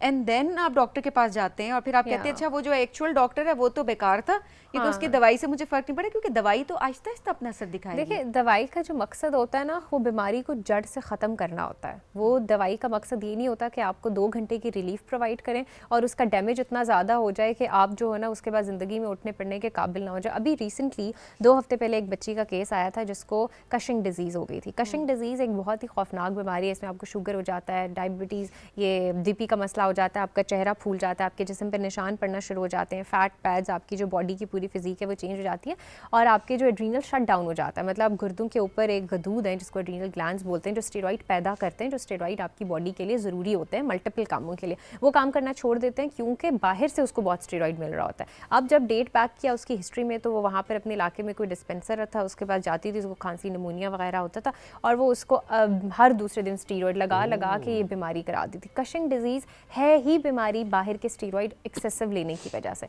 तो अब उसका कोई रिवर्सिबल नहीं है, उसका कोई उस तरीके का इलाज नहीं मौजूद जो उसको कम्प्लीटली रिवर्स कर देगा। मैनेजमेंट है सिम्पटोमेटिकली जो मैनेज करते हैं। फिर पिम्स में मेरे पास एक पेशेंट आई थी हमारे पास जब सर्जरी में मैं हाउस जॉब कर रही थी, तो उनकी जो बाजू यहाँ से लेके यहाँ तक वॉज पिच डार्क ब्लैक। मैंने उनकी बाजू को हाथ लगाया था, it was stone hard, stone hard, there was no life in that arm. और फिर जब उनसे हिस्ट्री ली गई थी कि ये कब से हुआ तो उन्होंने बताया कि मुझे बुखार हुआ था, मैं एक डिस्पेंसर के पास गई थी, उसने मुझे बाजू में टीका लगाया था, वो टीका गलत, एयर जो बबल होता है ना वो उसकी रग में चला गया था जिसकी वजह से उसने खून पूरे बाजू में रोक दिया था। अब वो कहती है जैसे ही उसने मुझे टीका लगाया तो मैंने उसको कहा कि मुझे दिल में शदीद जो है ना वो बेचैनी हो रही है और मुझे ऐसा लग रहा है कि मुझे कुछ होने वाला है। तो उसने कहा कि ये तुम्हें सिर्फ तुम एक्स्ट्रा टेंशन ले रही है, परेशान हो रही हो, तुम्हारे दिमाग में है कि, तो उसने उसको नींद के इंजेक्शन दे के सुला दिया। अब जब वो उठी है तो आहिस्ता आहिस्ता वो घर गई है तो वो कहते मेरे यहाँ से काला होना शुरू हुआ, फिर यहाँ से हुआ, फिर यहाँ से हुआ, करते करते जब वो हमारे पास पहुँची थी पिम्स में तो वो यहाँ तक काली हो चुकी थी और उसका कोई और इलाज नहीं होता, वो फैल रही होती है। हमने उसका यहाँ से बाजू काटे। शी वाज 25, मदर ऑफ 3, और उसकी शौहर ने उसको छोड़ दिया था क्योंकि तुम मेरे पूछे बगैर उसके पास गई थी तो अब तुमने जो करना है भुगतो। उसके भाई और उसकी बहन उसके साथ थी, और I was there in the surgery जब वो हो रही थी। तो उसकी जो बहन थी वो मुझे कहती कि तुम मत बताना इसको, हमने नहीं बताया कि तुम्हारे बाजू काटने लगे हैं, जब सर्जरी हो जाएगी तो तब ये देखेगी कि कट गया, अदरवाइज़ ये अलाउ नहीं करेगी कि ये होगा। तो कितना बड़ा, एक तो आपने हाथ ले लिया एक औरत का, उसके बाद जो इमोशनल ट्रॉमा और इतना सब कुछ जो एसोसिएटेड था उसके साथ वो आया, इट इज़ अ लॉट। हमारे चाहेंगे कि अवेयरनेस के पर्सपेक्टिव से भी बहुत ज़रूरी है, आप इसको बताइएगा, क्योंकि अक्सर ऐसे होता है कि थोड़ा सा दर्द हो रहा है बॉडी में, जाओ जी इंजेक्शन, रुझान है ना हमारे, घर में खुद लगा लेते हैं किसी डिस्पेंसर के पास या घर में किसी को आता है तो आप लगा दें। थोड़ा सा ये बताइएगा कि क्या सिम्टम आपको कब फील हो, क्या कॉम्प्लिकेशन हो सकती है कि आप फ़ौरन डॉक्टर के पास जाना चाहिए, बिकॉज ये 25 ईयर्स मतलब इतनी यंग खातून की आप पहली बात तो ये है कि आपको डॉक्टर की प्रिस्क्रिप्शन के बगैर कभी भी इंजेक्शन नहीं लगाना चाहिए। जो इंजेक्शन आपकी ज़िंदगी बचा सकता है वो इंजेक्शन मेरी ज़िंदगी लेने का पोटेंशियल भी रखता है। अभी हमारे, जैसे मैं अभी करंटली एक हार्ड एरिया में पोस्टेड हूँ कश्मीर के, वहाँ पे मेरे पास जो पेशेंट्स आते हैं ना वो खुद ही बता रहे होते हैं कि डॉक्टर साहब हमें डेक्सा लगा दें, हमें डाइक्लो लगा दें, मुझे बहुत ज़्यादा तकलीफ़ है तो मुझे जो आप जो है ना वो सेफ्ट्राक्सोन लगा दें, क्योंकि पिछली दफ़ा मैं आई थी तो मुझे फ़लाने जो हैं डॉक्टर साहब उन्होंने ये लगाया था। अब जब मैं पूछती हूँ कि डॉक्टर साहब का नाम क्या है तो पता चलता है कि वो डॉक्टर साहब हैं ही नहीं, वो किसी मेडिकल स्टोर पे गई थी और वहाँ पे जो बंदा काम कर रहा था उसने वो इंजेक्शन लगाया था। अच्छा, आप इंजेक्शन कब लगाते हो? पहली तो ड्रिप लगाने का बड़ा शौक है कि ताकत की ड्रिप लगा दें, मुझे पिछली दफ़ा लगी थी 2 महीने मेरे बड़े अच्छे गुजरे। ये it's just in your mind. Normal saline और रिंगर लैक्टेट आपको ताकत नहीं देता, वो पानी की कमी पूरी करता है, और वो तब आप देते हो जब मरीज़ पी नहीं सकता, जब मरीज़ ओरल इंटेक मरीज़ का 0 है, वो बिल्कुल पीने के काबिल नहीं है, कोई और तरीका नहीं है उसकी बॉडी में दवाई पहुँचाने का, तो आप इंजेक्शन पे लगाते हो। फिर दूसरा, इमरजेंसी सिचुएशन में जब आपको लगता है कि अगर इंजेक्शन नहीं लगा तो ये जो बीमारी है, जरासीम है, मसला, इसका नुकसान इतना ज़्यादा हो जाएगा कि वो इरिवर्सिबल होगा, फिर आप इंजेक्शन लगाते हो। जब आपको दर्द होता है तो पहले आपने गोली खानी है, उससे वो भी डॉक्टर की प्रिस्क्रिप्शन पे, लेकिन चलो घर में पेनाडोल खा लेते हैं, 1 गोली खा ली, 2 गोली खा ली, उससे नहीं बेहतर हुआ, फिर you rush towards the doctor और वो अपनी सुपरविजन में आपको इंजेक्शन लगाता है, और उसके बाद ट्रेन लोग होते हैं जो लगाते हैं। तो अगर आपको कोई ऐसी बीमारी है जिसके लिए आपको अच्छा ये ज़रूरत तो महसूस होगी ना कि मुझे मेडिकल स्टोर पे जाके इंजेक्शन लगाना है, तो उस ज़रूरत के तहत आप अस्पताल चले जाएँ, मेडिकल स्टोर ना जाएँ। That is the only indication कि आपको डॉक्टर के पास जाना चाहिए। और इंजेक्शंस, तो इंजेक्शन से HIV स्प्रेड कर रहा है, इंजेक्शन से हेपेटाइटिस B, इंजेक्शन से हेपेटाइटिस C, इंजेक्शन से ये एयर एम्बोलिज्म की वजह से पूरे बाजू ज़ाया हो रही है, और उसके बाद आपका थ्रेशोल्ड कम हो जाता है। जब टीके लगते रहेंगे ना तो एक टाइम पे गोली चाहिए होगी कि असर करे, लेकिन आपकी body is used to it कि वो नहीं करेगी, तो अवॉइड करना चाहिए। और इसके साथ साथ कितना ज़रूरी है लास्टली कि आपने बड़ा अच्छा कहा कि इंजेक्शंस और ड्रिप्स के तो हमने अवॉइड करना है अनलेस इट्स रिक्वायर्ड, अदरवाइज तो आप ना लगवाएं।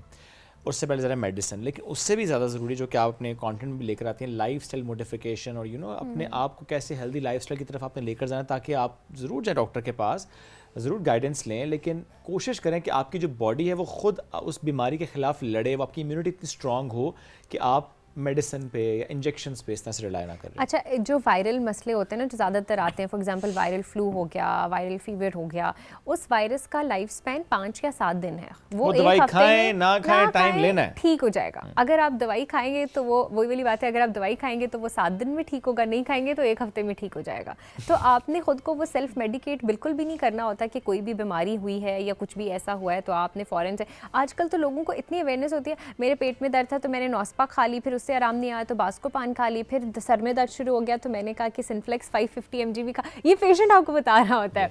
और एक हेडेक की मैं आपको टाइप बताती हूँ, जो दर्द है उसको हम बोलते हैं मेडिसिन इंड्यूस्ड हेडेक। वो इस वजह से होता है कि मरीज़ ने इतनी दवाइयाँ खाई होती हैं कि उसके रिएक्शन में वो सर दर्द कर रहा होता है, उसका वाहिद इलाज होता है आप मेडिसिन छुड़वा दो, मजीद आप मेडिसिन ना दो, वो एक और मेडिसिन खा लेते हैं, वो एक और मेडिसिन खा लेते हैं, फिर वो दर्द को आराम नहीं आता। कि आपको किस मेडिसिन से कब रिएक्शन हो जाए, डॉक्टर के पास तो एंटीडोट होती है, वो तो फौरन लगा लेता है। इसमें डॉक्टर साहब जो दर्द के लिए एक तो हमारे घरों में ना बहुत ज़्यादा कॉमन है जी, एक खास किस्म की गोली जो कि पेनाडोल हम रखी होती है ना, जो मर्जी हो, जिस्म दर्द है, बुखार है, सर दर्द है, खा ली, कहीं जा रहे हैं रख ली साथ, उसमें अब तो 10-12 तरह की आ गई हैं। सिनफ्लेक्स का आपने नाम लिया, तो आई थिंक ये तो बड़े हाई एंड पेन किलर है, और हम स्टार्ट इससे कर रहे होते हैं। लिब्रोल फोर्ट, वो तो ऐसे लिब्रोल फोर्ट या जैसे वो एवरीडे टॉफी है, इससे लॉन्ग लाइफ नुकसान होता है क्योंकि आपकी बॉडी कुछ अब ज़रूरत होगी तो असर नहीं करेगी प्रॉबेबली। हाँ, असर ना भी करे, दो चीज़ें करती हैं। जो ये एनसेड्स है ना, जिस कैटेगरी में सिंप्लेक्स आता है, निब्रोल फ्लोट आता है, डिक्लोरान मेडिसिन आती है, ये एक तो आपके स्टमक, क्योंकि डायरेक्ट आपने मुंह से लिया, सबसे पहले आपके स्टमक पे जाती है, उसकी जो प्रोटेक्टिव वॉल है उसको डैमेज करती है, उसको हम बोलते हैं एनसेड इंड्यूस्ड अल्सर्स, वो करा सकती हैं। फिर मरीज मैदे के शदीद दर्द और जलन और उन चीज़ों के साथ आता है। दूसरा ये आपकी किडनी को डैमेज करता है इन द लॉन्ग रन। बहुत ज़्यादा आप एनसेड लगा रहे हो, क्योंकि आपकी किडनी ने खून में जो भी चीज़ है, जो भी टॉक्सिन है, जो भी दवाई है, उसको आपकी किडनी ने प्रोसेस करना है। किडनी आपका फिल्टर प्लांट है बॉडी का, तो आप फिल्टर प्लांट को कॉन्स्टेंटली ड्रग्स दे रहे हो, तो एक टाइम पे वो भी क्रॉनिक उसमें चला जाता है। लास्ट में आपने लाइफस्टाइल मॉडिफिकेशन के बारे में पूछा था। जितनी भी क्रॉनिक डिजीज़ेज़ हैं, जैसे डायबिटीज़ है, हाइपरटेंशन है, जो सबसे ज़्यादा कॉमन कंप्लेंट आती है कि मोरू में बहुत दर्द है, डॉक्टर साहिबा हिला नहीं जाता, बैठते हैं तो उठा नहीं जाता, कमर में बहुत दर्द होता है, हिल रहे थे ना? या एग्जैक्टली। तो उस सब का जो फर्स्ट है ना, दैट इज़ लाइफस्टाइल मॉडिफिकेशन। अब मोहरों के दर्द के लिए आप 2 हफ्ते एक गोली खाएंगे, सुन कर देगा, ठीक नहीं करेगा। जैसे ही आप छोड़ेंगे मोहरों का दर्द हो जाएगा। तो उसके लिए आप करें क्या? आप वर्जिश करें, आप हिलें जुलें, आप फिजियोथेरेपी कराएं, आप अपने मोहरों को इतनी ताकत दें कि अगर वो 2 घंटे उनको कहीं बैठना पड़ रहा है तो वो झेल सकें उस चीज़ को। और तो लाइफस्टाइल मॉडिफिकेशन की तरफ जाएं जी, और ये जंक फूड खाना बंद करें, बहुत ज़रूरी है। एट द सेम टाइम एक और चीज़ हम ज़रूर ऐड करना चाहेंगे, ये जो मेडिसिन वाली चीज़ थी कि मेडिसिन के नाम हमने कुछ ज़रूर हम ले रहे हैं, बात करें, क्यों? क्योंकि हम उसको मिसयूज़ कर रहे हैं। दवाई आपके इस्तेमाल के लिए, और वो डॉक्टर की हिदायत के मुताबिक इस्तेमाल करें। दवाई आपको तभी नुकसान देगी जब आप उसको डॉक्टर की हिदायत के मुताबिक इस्तेमाल नहीं करेंगे। सो डॉक्टर के पास जाएं। ये दवाइयाँ हमें फ़ायदा पहुंचाने के लिए, ना कि हमें नुकसान पहुंचाने के लिए। तो ये नॉर्मली जो हमारे घर में पड़ी होती हैं और हम ओवर द काउंटर में मिल जाती हैं और हम इनको मिसयूज़ करना शुरू कर देते हैं, ये हमारी बॉडी पे बुरा असर डालती हैं। थोड़ी बर्दाश्त भी पैदा करें कि अगर हल्का सा 2/10 का पेन है तो रेस्ट कर लें, कुछ और मैदे में दर्द है तो थोड़ी वॉक कर लें, घर में कोई अच्छी चीज़ खा लें, फ्रूट खा लें, दही खा लें, कुछ ऐसा कर लें। हमारे अंदर सब्र इतना कम हो गया कि हम माइनर सी इनकन्वीनियंस के ऊपर में ना हम इमीडिएट रिलीफ चाहते हैं। सीधा टीका जी। हाँ बिल्कुल, सीधा गोली भी नहीं, सीधा टीका। ये बड़ा गलत हो रहा है। डॉक्टर साहिबा, thank you very much for joining us. It's great to have you. नाज़रीन, में आपसे लेनी इजाज़त, दोबारा मुलाकात आपसे करें कल। और ये जो सारी गुफ्तगू थी इसको इम्प्लीमेंट भी करना है। ये अच्छी बातें करना हमें भी आसान लगता है, लेकिन इम्प्लीमेंट करना ज़रा मुश्किल है, तो हमें करना है। ये जो मुश्किल काम है ना, ये हम सबको मिलकर करना है, एज ए नेशन हमें करना है। आपसे लेंगे इजाज़त। अल्लाह हाफ़िज़।